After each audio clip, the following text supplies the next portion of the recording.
So you wanna break hearts? Welcome to Fuller Butz, a behind-the-scenes plastic surgery podcast. Yes, you heard that right. Join your co-hosts, Dr. Sam Fuller and Dr. Dan Butz, board-certified plastic and reconstructive surgeons, on an exclusive full-access pass into the world of plastic surgery. Combining their expertise and training, Drs. Fuller and Butz will share medical insights, detailed explanations, and lighthearted humor to keep you entertained and informed. We're certain you'll become passionate about the plastic surgery specialty, and between debunking myths, uncovering truths, or just making you laugh out loud at their perspective on this creative and artistic field, we've got something for everyone. From tummy tucks to Botox and mommy makeovers to surgery do-overs, the Fuller Butz podcast will surely satisfy your podcast fix. All right, now let's dive into this episode. Hey, it's Dr. Butz back with the Fuller Butz podcast. Dr. Fuller, how are you doing today? Doing great. How are you doing, Dan? Excellent. Spring's coming up, it's sunny and warm. Lots of positive feedback about some of our recent podcasts. What have you been hearing so far? Yeah, just a wonderful response from our viewership. I'm excited to report that we've been listened to in 6 different countries and over 100 different cities. And especially on Spotify, there's a Q&A portion. So we've had some really great comments and feedback as far as what they liked about the podcast, some different topics that we can talk about. And actually something that comes up commonly in the office and on the podcast, and a lot of times in our DMs on Instagram, is the topic that we're talking about today, which is liposuction, one of the most common procedures performed every year. And Dan and I were just talking prior to the podcast in order to prep, and Dan just pointed out that it's really one of the most misunderstood procedures as far as what the risks are, what the potential benefits are.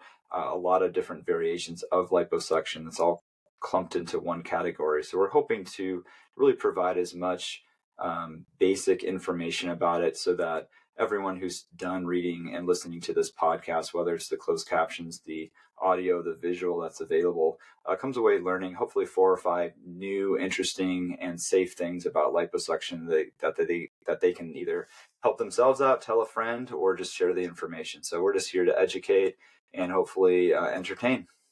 Yeah. So maybe I guess jumping right in, I mean, what is liposuction at its very essence? Like, what are people trying to accomplish when they come in or when you're trying to do liposuction? Lipo or fat, suction or suck, you are literally sucking fat out. And so that is just the bare... Like to lose weight. So liposuction is not a weight loss treatment. And that's just important for us to know. A lot of patients say, oh, I just want to lose 10 pounds. Can you just suck it out? And that's not really the benefits of that. And, what do you tell patients who come in asking that question, Dan? Yeah, I always tell them that, the scale might not shift all that much. BMI typically doesn't change too much, but it's all about contours. So we're trying to really shape areas that are maybe difficult to lose. So the love handles, hips, the abdomen. So it is a very powerful tool, but it's not a weight loss strategy. You can't target that visceral, stubborn fat inside the belly. So when people come in and say, I want to lose, 5-10 pounds, like, well, liposuction might help, your clothes fit a little bit differently. But if you really want to lose weight, you should talk to our wellness nurse about, different weight loss strategies, which can often make an almost bigger impact. Maybe not get rid of those difficult love handles in certain areas, but can really shrink their BMIs dramatically and have health benefits as well. So I'm really going to hammer this home. Dan, question: is liposuction a weight loss tool? No, liposuction is not a weight loss tool. Okay, and so I already just described in bare detail. Liposuction is literally sucking fat, but there's actually a little bit more to it than that. And so, what does liposuction consist of as far as what products or medications are actually being used during liposuction, Dan?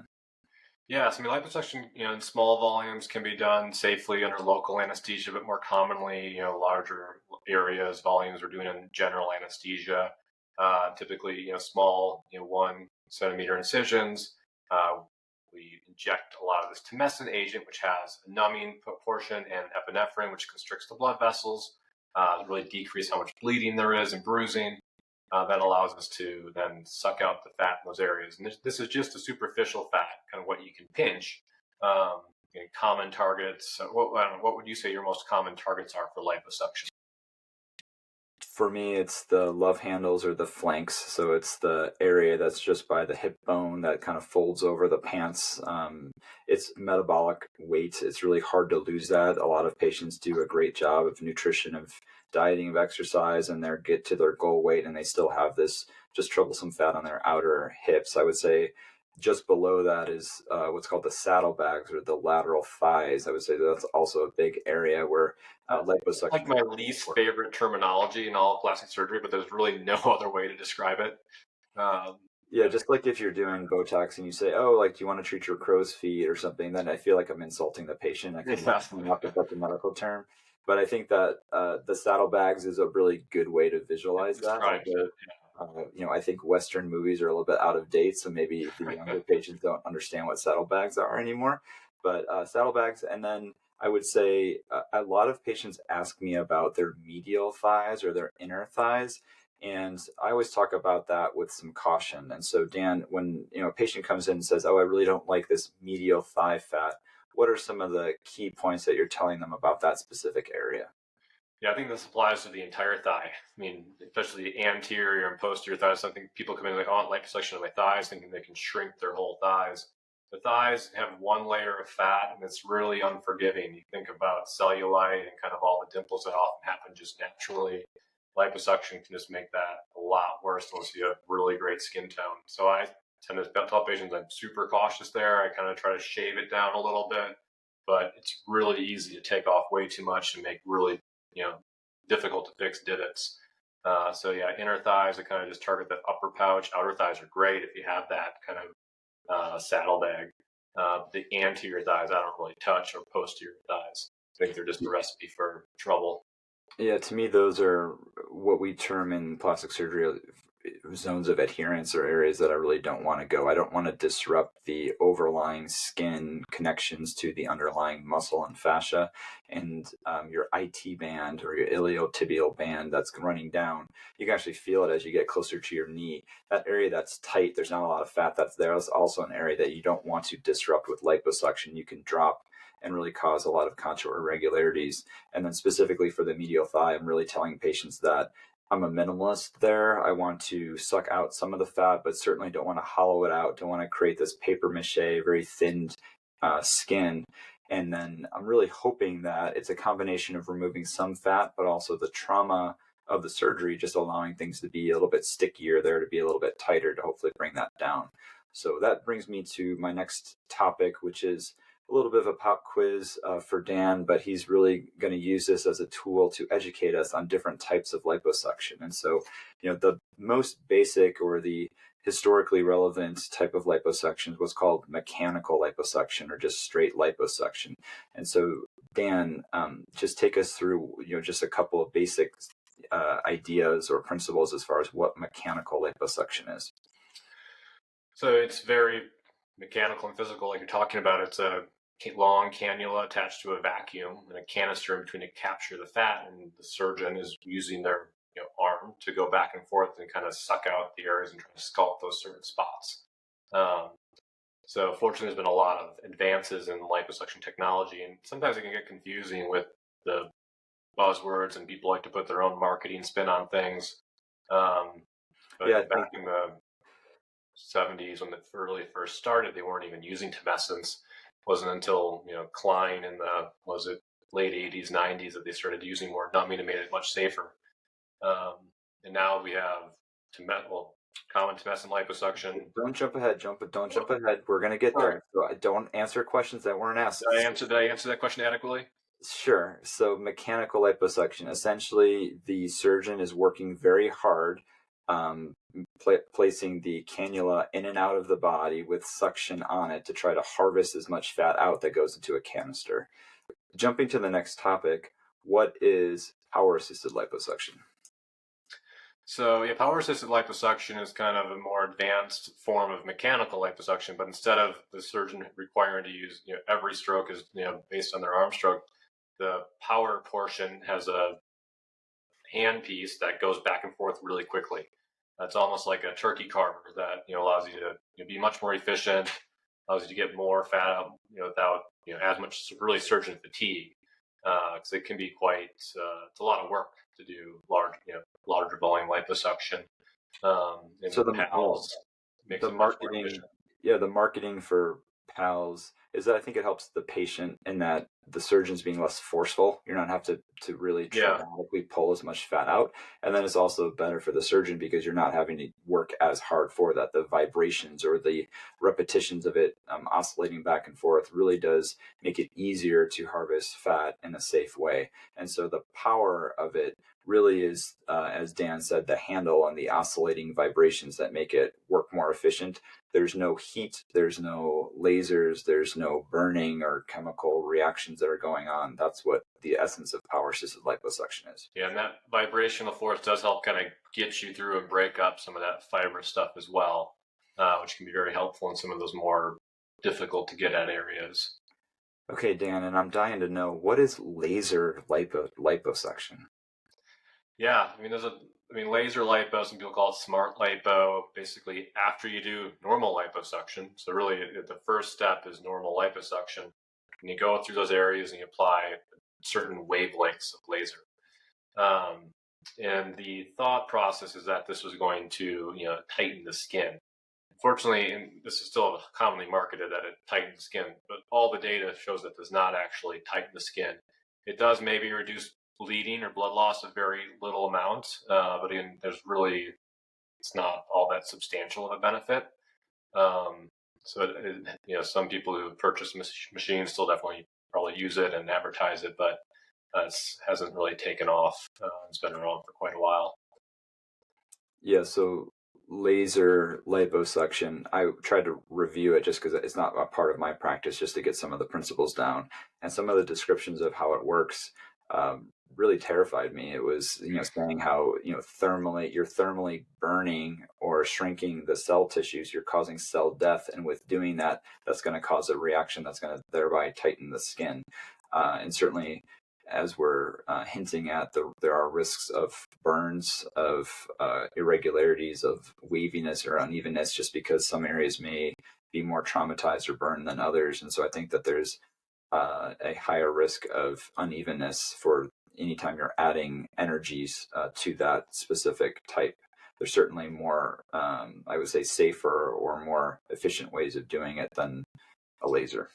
Yeah, there's been a lot of new devices to try to tighten the skin. Laser is one of the earlier ones. Am I preempting your questions? You are. Yeah, if you just stay in your lane, that would be appreciated. All right, I'll wait. So, do you want to talk about Vaser?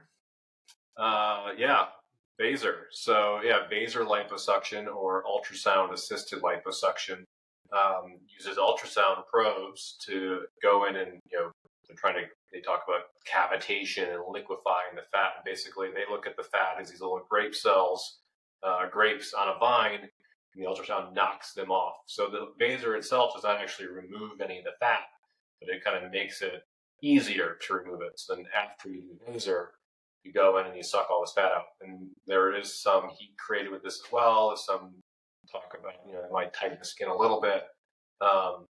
And you can kind of see that all the holy grail, or the missing piece of liposuction is often skin tightening. Does not, that's often the missing piece when you just take out a bunch of fat, is how that skin is going to retract. I'm going to skip over one question and just go to another topic. High def lipo, like that's just another kind of marketing term or different technique, but that's just another question that comes up in my office, or I see Instagram posts saying, oh, this patient received high def lipo. So what is high def lipo to you, a board certified plastic and reconstructive surgeon? Yeah, high def lipo is essentially, more common liposuction techniques are really focused on removing the deeper layer of fat and trying to preserve a thin layer of fat on top so that you get a smooth outcome. High definition liposuction, again, takes out the bottom layer first, and then that top layer they go in and try to etch in definition. So normally trying to kind of create muscle definition, high def, six packs, certain areas to kind of make you look more sculpted. I think, again, this is a very high risk, high reward. in the right hands. And there's some guys in Colombia, Hoyos, who can make, it might be the right patient population, but make people look like sculpted bodybuilders. But my patient population, coming in generally higher BMIs. I think if you put in abs in someone with a BMI of 30, it's going to look silly. Doesn't how that's going to age, to gain weight, lose weight. I think it's a lot less predictable, and if it doesn't heal down quite right, there's kind of much again higher risk of bad outcomes. So one of my favorite terms I tell patients when they ask about high definition is I prefer low definition liposuction. I want to highlight what should be natural highs and lows, but not necessarily give you a six-pack if you don't naturally have one. So, Dr. Butz, when you perform low def liposuction on me, will my fat come back? If you gain weight, your fat cells that are there will get larger, right? But the fat cells removed cannot get bigger, but you still have full capacity to gain weight. And a lot of patients are concerned. I feel like I get this a lot. Like, am I going to gain weight in all these weird areas? That's just not the case. Again, if you do it properly, you want to leave some fat behind. If you just take all the fat away and skin on muscle and leave fat otherwise, then you might get weird shapes. But board-certified plastic surgeon is not going to do that. I see a lot of patients coming from, unfortunately, non-board-certified plastic surgeons getting liposuction, and they just kind of target one area, take as much fat as possible, and they have this big divot. Then you're going to have contour abnormalities, right? So that's you still can gain weight in the areas of liposuction, but it's not going to. It often can help those really difficult areas to lose weight in, make it better contours. So I think that's a key point just to talk about a little bit, and in that there are some strictly liposuction only centers, and I would say I did some research, and I would say many of the providers are not board certified plastic surgeons, and many of these procedures are being performed office based under local or sedation type of medications. And I guess, what are your thoughts on that? Or would you ever consider patients to be not a good candidate for liposuction only? Like, who would be the perfect candidate for liposuction only? And then who should be choosing to have a board certified plastic surgeon perform, let's say, a mommy makeover or a tummy tuck rather than liposuction of the belly? And keep your answers brief, sir, please. You're on the hot seat. That's a complicated question. I think regarding non-board certified surgeons doing liposuction, I think our hot topics conversation a few weeks ago really went into pretty good detail about that. And really you want to be doing good research, finding a surgeon who does a lot of what you're looking for and does it well, not just necessarily someone who advertised about a national company who does the stuff under local anesthesia. Who is the best candidate for liposuction? Unfortunately, it's often the patients who don't want it, right? It's our mid-20s, normally BMI of 23 to maybe 26, just wants, improved contour. Unfortunately, I see a lot of patients come in, they've had 3 kids, BMI 28, loose skin, and kind of struggling to lose weight, and really, obviously you want to save weight for any surgery, but probably a tummy tuck's going to give you the most dramatic result. Just liposuction with loose skin, it tends to be not make more contour bellies and more loose skin. It's funny because I was just messaging with a previous patient of mine who's very happy after her mommy makeover, breast aug, tummy tuck, who has a friend or a work friend who is considering going to a liposuction only place. She's a mother of 5. I've not met her, but as far as getting liposuction only, she's been told apparently that, we're going to tighten your skin during the liposuction process. And and I actually went on this national center's website, and they basically compared tummy tucks to their version of liposuction. And basically they said that, I don't want to get into some hot topics. Maybe we should save it for another one. But they essentially said that for skin tightening, liposuction tightens skin, and as well as tummy tuck. They said that they don't do a rectus plication or tighten the muscle, but they say that it's safer because of their anesthesia that they use, and the recovery is faster. What are your? I mean, just to describe that again, because I find it hard to believe that a liposuction procedure can guarantee skin tightening, especially to patients who are coming in who are mothers of 5 kids. I mean, obviously there's going to be some skin laxity there. And just before I bounce it over to you, I will just say in my practice, it's very common for me to tell patients that they're not candidates for plastic surgery, like they're not ready, or they need to get into a better condition to be successful, that they would do better with X, Y, or Z, or some other treatment regimen. And I've yet to have a patient come in and say that they were told by a liposuction center that, oh no, you don't need lipo. Like, it seems like they're doing it to anyone and everyone. Yeah, it's the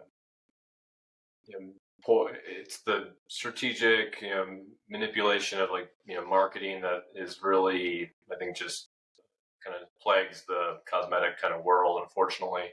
Liposuction creates skin laxity for the vast majority of patients who are over 30 for sure, unless it's like you're just hitting the love handles.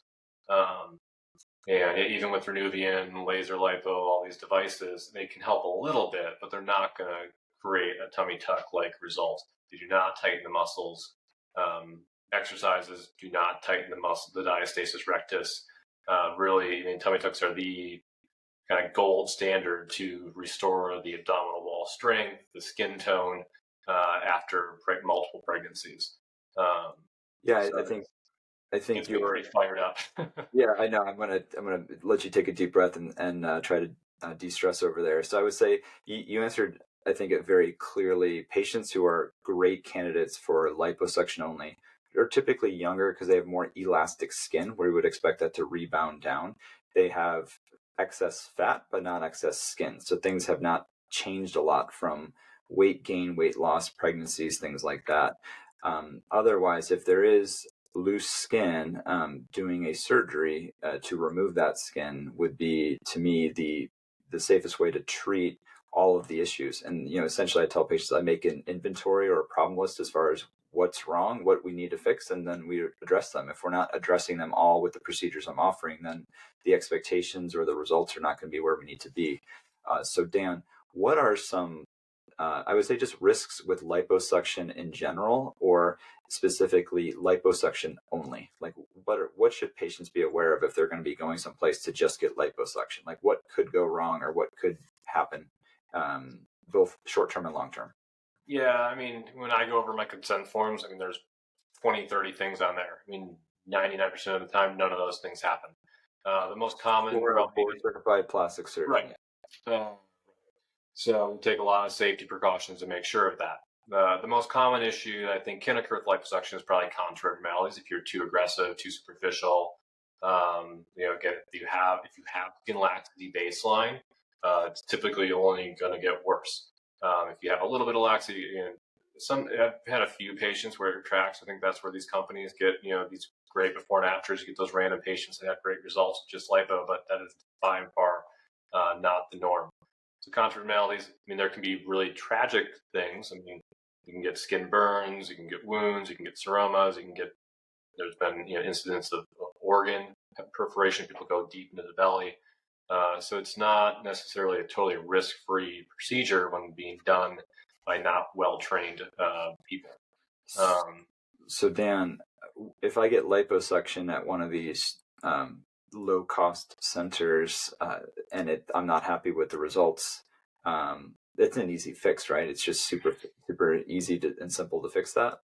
Yeah, so unfortunately, all those contour abnormalities, it's scar tissue. So, I mean, normally we go in for a tummy tuck and we can raise up all that skin. We know where the blood supply, make sure that things are going to heal properly. But if there's been a bunch of liposuction trauma, scar tissue that often tethers the skin, it can.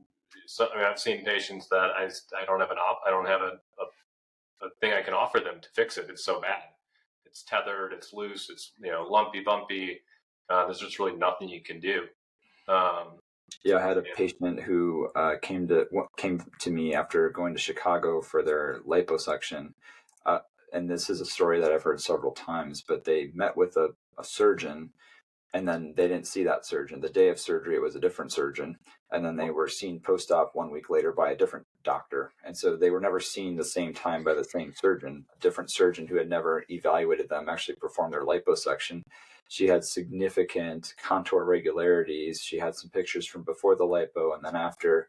She went back there and they said, "Oh, you need more liposuction to fix that." And so they weren't doing it for free. They were going to make her pay for more. And she came to see me, and fortunately, I was able to offer her an abdominoplasty or a tummy tuck to remove the loose skin and get rid of that. But as Dan was alluding to, that's not a simple fix because some of the trauma, the scar tissue, the fibrosis of the tissues are not as elastic. So it's tighter. It's a little bit more challenging to get rid of some of those contour regularities. And you're not going to be removing as much skin necessarily because a lot of that has just been scarred down. So it's a challenging process. You want to get it right the first time. Dan, do you have any thoughts on that? Or I'm sure you've had some similar situations. Yeah, no, 100%. I mean, I see it all too frequently, unfortunately. I mean, I always tell patients I want to do the right surgery the first time, not the easy one. I think liposuction often seems like an easier option than, say, a tummy tuck, but it just does not. Why? Why is it easier? And go ahead. Yeah, I mean, I think people think of little incisions. I mean, tummy tucks are a big surgery, but they provide big results. You tighten the muscles, you bent over, but it addresses the whole complexity of the things that are going on. And this is just based after me Googling some other lipo centers, but how they market is that it's cheaper and it's a faster recovery. So they're saying how long and drawn out tummy tuck, recoveries are. And I think we heard in maybe our second podcast, even drainless tummy tucks or patients are walking around, moving around, patients are returning to work 1 to 2 weeks later. It's not like you're in bed, you're not hospitalized. And so they're trying to dramatize the surgery, but ultimately, Dr. Butz and I agree that if you want a big result, something that's going to be dramatic and lasting, you have to do a big surgery. And sometimes that means making an incision, and seemingly it seems like a big step to take, but it's safe to do. The results are very reliable, and in good hands by board certified plastic surgeons, you're going to get the body that you are desiring and not trying to cut corners or be dissatisfied by trying to take the easy route or seemingly the faster way to get there. Let's not totally dog liposuction though, right? I mean, it is a very powerful tool. You can get great results in the right patient in the right areas. We use liposuction, I'm assuming both of us, for pretty much every tummy tuck to help contour and improve upon that result. And the back area, probably 75% of tummy tucks I'm doing, we call 360 or circumferential liposuction at the same time, to really contour the entire torso, upper, lower back, often the thighs as well. Sometimes we do arms. Submental liposuction is a great tool for that, and if there's not a lot of loose skin to help improve that. 100%. It's a great modality and tool to use. It just can't be the only weapon or tool in your toolbox. It's like the hammer, right? If all you have is a hammer, everything's a nail. I think that's why we want. When I go somewhere where they have all the modalities, not trying to just force you. Same with like Cool Sculpting or any of these spas that just happen to offer one thing, you're going to get kind of pigeonholed into whatever they have to offer. Whereas we can offer all of them. Or most of them, or at least say, maybe you don't need a tummy tuck. Maybe you could, even if you don't have something else, kind of downgrade it to a less invasive thing. Yeah, I think that's a great reflection for us to take a step back and say liposuction is great. We do it commonly. It's wonderful. Like that's the topic of our talk, but we just want to be very realistic as far as expectations of what liposuction can offer you. A lot of that is, if you're looking for reduction in fat and contouring, that's a great tool. If you're expecting that to tighten the skin and get rid of laxity and stretch marks and things like that, I think that we need to be realistic about it. But brachioplasties, arm lifts, liposuction only can be a good tool with patients with good elasticity, with not a lot of loose skin or massive weight losses. 360 lipo that you've talked about. You had mentioned to me that you have a great case tomorrow, and I think you're using Renuvion, which you haven't talked about yet. Do you want to talk about Renuvion and indications? Renuvion is a radio frequency coupled with helium plasma, which creates heat, which you talked about earlier. That can in theory be scary, but it's a very quick kind of instantaneous kind of blast of heat, and it attracts to water molecules. They get hot, and then it goes and finds a new one. So you're not getting bulk heating, which is often to blame for these burns. And it's kind of always finding a new target. So it's been shown to be very safe, FDA approved. And I frequently use it with mini tummy tucks or tummy tucks in these areas that can be a little bit more, just loose skin, but we don't maybe not loose enough to justify, full torsoplasty or something. So tomorrow, doing a mini tummy tuck, has a really bad C-section scar, not a lot of laxity up top, doing a bunch of liposuction, and then you can do the whole abdomen liposuction, Renuvion there, back as well, outer thighs, and then she has hip dips, putting some fat in the hip dips to really kind of just shape everything. And she, given her existing skin tone, should have a really nice result. If I just did liposuction, probably be a little bit loose, but since she has good skin tone, liposuction with the Renuvion, I think it helps address the little bit of laxity you would have if I just did lipo. If someone needs tummy tuck, I'm like, let's just, I don't like to do the easy thing. I always want to try to do the right thing. But so who are good candidates for Renuvion? Like who are the people that you're pushing that are really feeling like that's worth it to get? I think your patients who are maybe kind of in the in-between, like the perfect liposuction candidate, 23, no laxity, just a little bit of contour, probably doesn't need it. But when you're kind of getting into that, late 20s, mid 30s, maybe one kid where there's a little bit of laxity, but not too bad. And just liposuction might create some laxity. It's going to just tighten it up a touch. And I try to set realistic expectations.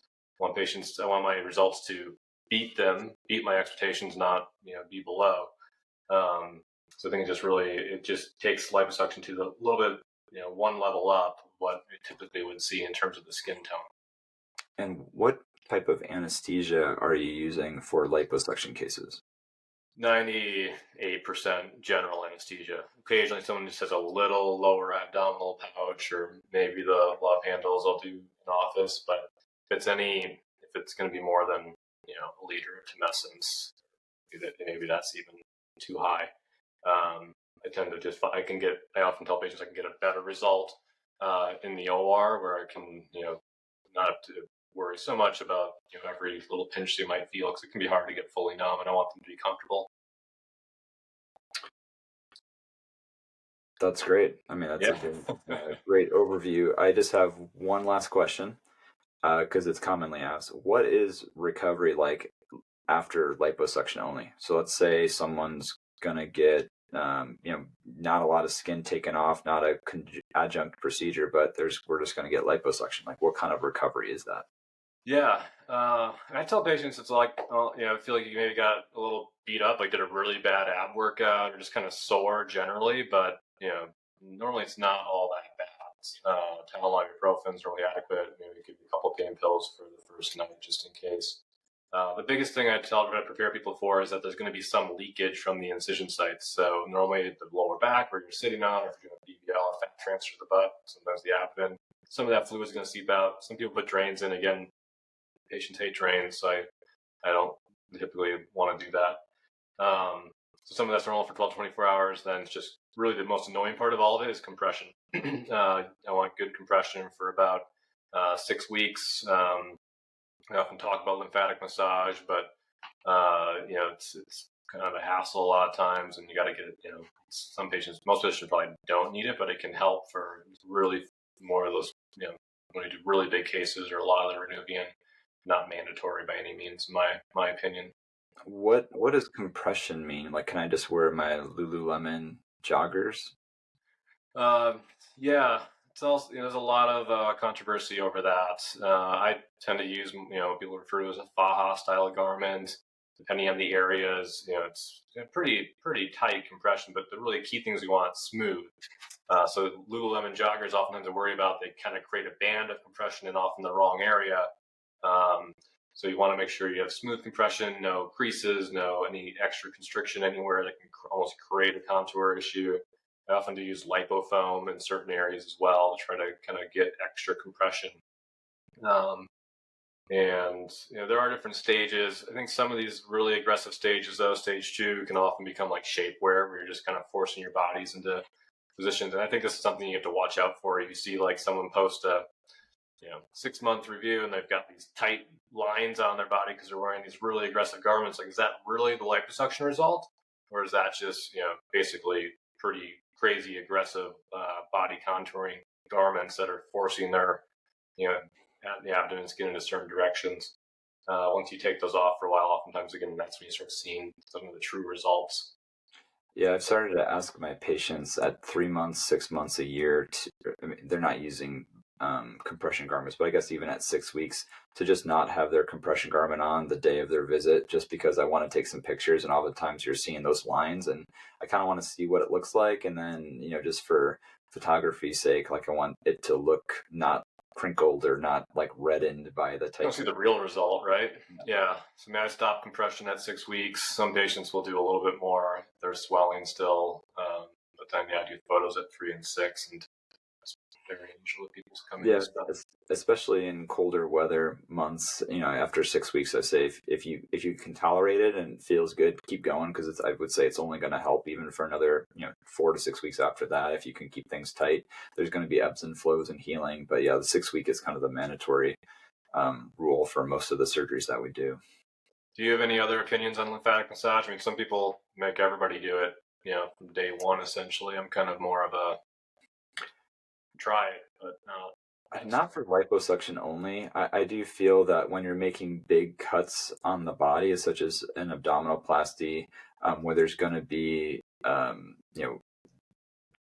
changes to the lymphatics and the venous system, just the flows, to try to circumvent that and help that in the first couple of weeks is helpful. And I really let my patients guide me. I've had overwhelmingly positive feedback from lymphatic massage. It's not something that I mandate that they do, but I give them names and numbers to people in the area who have had positive ratings and reviews from my patients. And I say, meet them. If you want to do it once. If you feel like it's great, good. I have some patients who do it once and say, yeah, that was good, but not something I'm going to consistently do.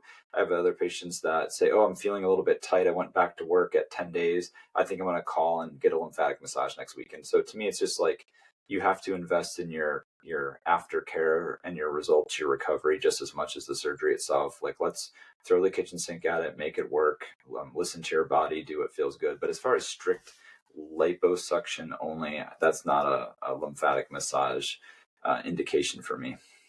Yeah, I think it's a good tool. Going to be a good adjunct, but not everyone needs it. Kind of, carte blanche. What else? Have we missed anything? I think that was a pretty good overview. Yeah, the only questions I had left were really talking about, general anesthesia and the risks of, anesthetics and sedations and stuff. And I think we table that for next week and just have a discussion on anesthesia and plastic surgery, just because we've mentioned tumescent, we've mentioned local, we've mentioned sedation or general anesthetic. And I think that's a big question that patients ask or have fear of, just as much as the unknown about surgeries or tummy tucks or liposuction. And so if we can try to calm people down and reassure and just provide information for as far as what anesthesia is offered during plastic surgery procedures next week, I think that would be a great topic to continue to debunk, demystify, educate, and keep things fun. That's right. Yeah, anesthesia is a great topic. I feel like that's oftentimes patients' most fearful part of all of it. They come in like, I'm scared of anesthesia, right? So yeah, that'll be a good one to talk about. Absolutely. Yeah, there's probably, could have probably spent another 40 minutes talking about liposuction. We could go down all sorts of rabbit holes, but definitely a good overview. Safe, it's a great adjunct. It's great for the right patients, but, you want to do the right surgery, not the easy one, right? Absolutely. Agree. Thanks for joining us. Remember to follow, write comments, give us suggestions, and thanks for your time, and have a good rest of the day, guys. Well, signing off. Thanks so much for tuning into this week's episode of Fuller Butts, a behind-the-scenes plastic surgery podcast. Doctors Fuller and Butz are so appreciative of your time and attention. We invite you to subscribe, share, and continue to enjoy our plastic surgery perspective. Feel free to reach out on Instagram at either sfullersurgerymd or at Daniel Butz MD. That's Butz with a Z for comments, suggestions, and support. Remember, be artsy, stay scientific, and make life fun. We hope you'll join us again on the next episode of Fuller Butz.